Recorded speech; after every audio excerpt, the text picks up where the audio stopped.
Israel conducted new strikes on central and southern Gaza. You hear these kinds of news about Israel at least once every couple of years. Regardless of who Israel is fighting, there's one constant: unwavering support from the United States. Thousands of miles away with a GDP 10 times that of Israel. Why does the United States keep backing Israel so unanimously? To understand this unwavering support, we need to get into the early years of Israel and its alliance with America. 1917.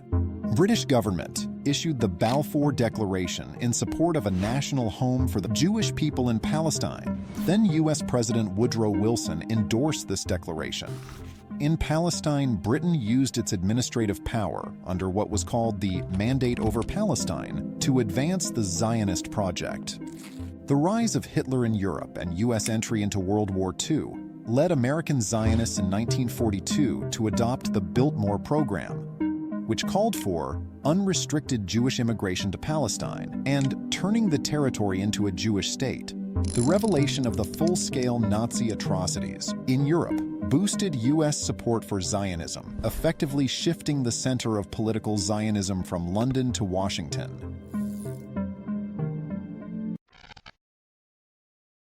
May 14, 1948. David Ben-Gurion, first Prime Minister of Israel, announced the foundation of the State of Israel.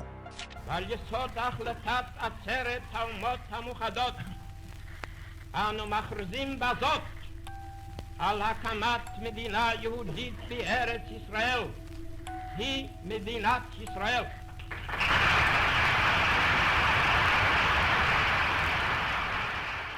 11 minutes later, U.S. President Harry Truman formally recognized this new nation. Truman's relationship with Israel began in the aftermath of World War II, when he was confronted with the plight of Jewish refugees in displaced person camps in Europe. He preferred to focus on Jewish immigration to Palestine, rather than the more problematic issue of the region's long-term future. Even tried to convince Zionist leader Weizmann that, instead of talking about a Jewish state, he should seek a Palestinian state, based on a pluralistic model like the United States, where Jews, Muslims, and Christians would all live together in peace.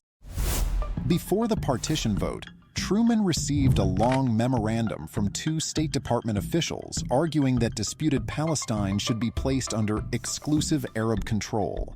Specifically, they argued that America's primary goals in the Middle East were twofold: securing access to Saudi Arabia's oil reserves and maintaining U.S. military bases.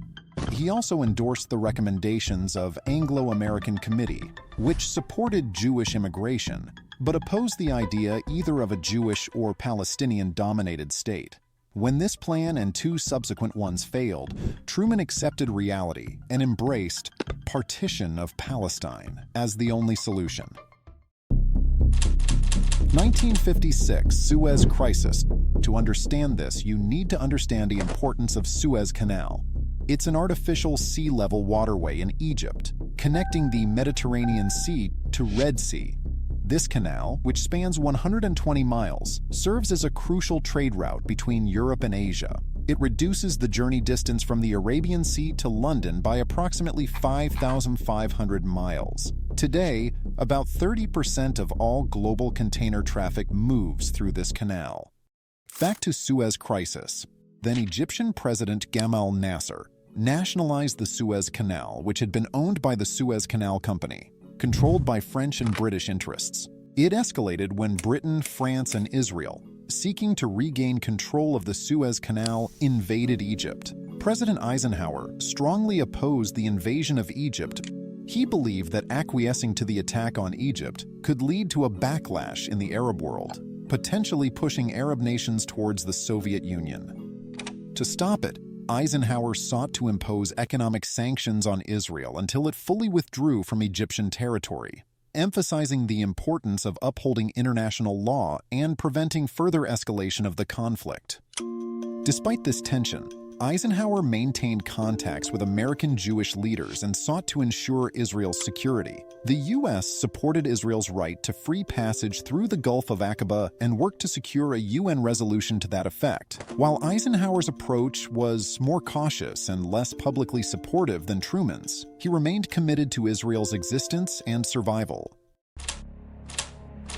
Times have changed. The world stands as a chessboard of Cold War tensions, and at the helm of the United States is President John F. Kennedy.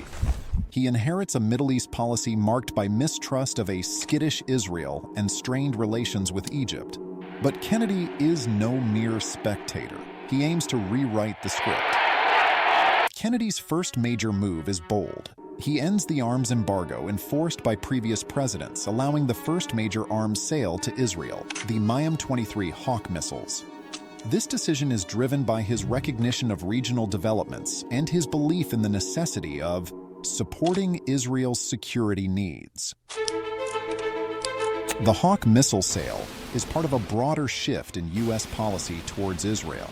Kennedy's administration begins to view Israel as a strategic asset in the region, a perspective that will shape future U.S. support for the Jewish state.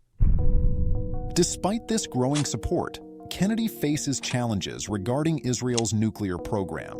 In May 1961, Kennedy meets with Israeli Prime Minister David Ben-Gurion and raised the concerns about Israel's nuclear program. Kennedy sought assurance that Israel would not be the first to introduce nuclear weapons into the Middle East. However, the issue remained unresolved during Kennedy's presidency, as Israel refused to cooperate on this matter. Later in 1962, U.S. began conducting periodic inspections of Dimona reactor facility to verify that it was being used for peaceful purposes. However, Israel managed to conceal the true nature of its nuclear program from the U.S. inspectors. Another area of concern was Israeli-Palestinian conflict. Kennedy's administration seeks to address the issue of Palestinian refugees, with the president endorsing UN Resolution 194, which calls for the repatriation or compensation of Palestinian refugees. However, Israel refuses to cooperate on this issue too, and it was never discussed again during Kennedy's presidency. President John F. Kennedy was shot while riding in a presidential motorcade. Vice President Lyndon B. Johnson was hastily sworn in as the 36th President of the United States. Johnson's affinity for Israel stemmed from his long-standing support for the Jewish state, which dated back to his time as Senate Majority Leader in the 1950s.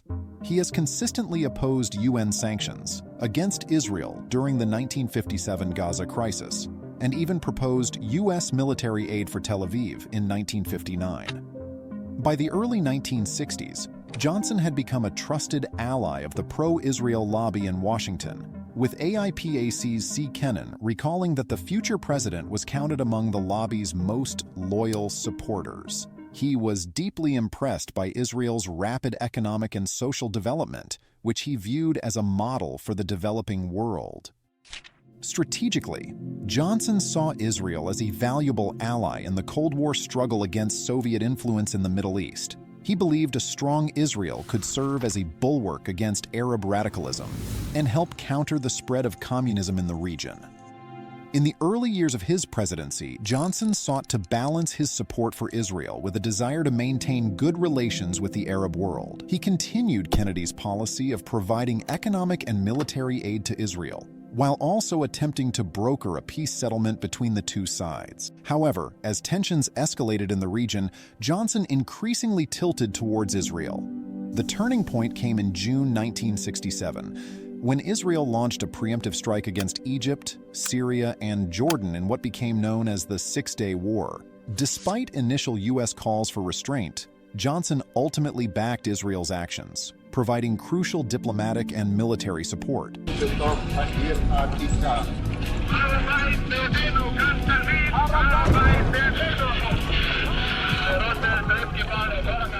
The swift Israeli victory transformed the U.S.-Israel relationship. In the aftermath of the war, Johnson moved quickly to cement the U.S.-Israel alliance. He provided Israel with a massive increase in military and economic aid, approved the sale of advanced offensive weapons, and endorsed UN Resolution 242, which conditioned Israeli withdrawal from occupied territories on Arab recognition of Israel's right to exist. Johnson also rejected Arab demands for sanctions against Israel and refused to label West Bank settlements as illegal. However, Johnson's support for Israel was not without its critics. Within his own administration, there were voices of dissent, particularly from the State Department. There were also concerns about Johnson's pro-Israel stance would alienate the Arab world and undermine U.S. interests in the region.